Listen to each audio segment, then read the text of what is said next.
അസ്സലാമു അലൈക്കും വറഹ്മത്തുള്ളാഹി. ലൗലൽ ഇസ്ലാം ലമക്കർതു മക്രൻ ലാ തുതീഖുൽ അറബ്.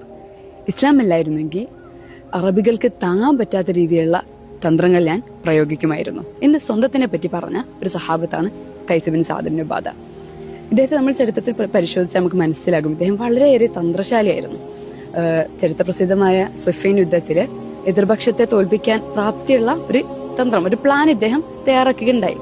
പക്ഷെ ഇത് അദ്ദേഹം തന്നെ അനലൈസ് ചെയ്യുമ്പോൾ ഇദ്ദേഹത്തിന് മനസ്സിലാവാണ് ഇത് കുതന്ത്രമാണ്, വഞ്ചനയുള്ളതാണ്. അപ്പൊ ആ സമയത്ത് തന്നെ ഇദ്ദേഹം ഇതിൽ നിന്ന് പിൻവാങ്ങുകയാണ്. അപ്പം ഇതിൽ നമുക്ക് പലതും മനസ്സിലാക്കാം. പക്ഷെ എന്നെ സ്ട്രൈക്ക് ചെയ്തത് ഇദ്ദേഹത്തിന്റെ ഈ തീരുമാനമാണ്, പിൻവാങ്ങാനുള്ള ഇദ്ദേഹത്തിന്റെ ഈ തീരുമാനമാണ്. അപ്പൊ നമുക്ക് പഠിച്ചോൻ പല കഴിവുകളും തന്നിട്ടുണ്ട്.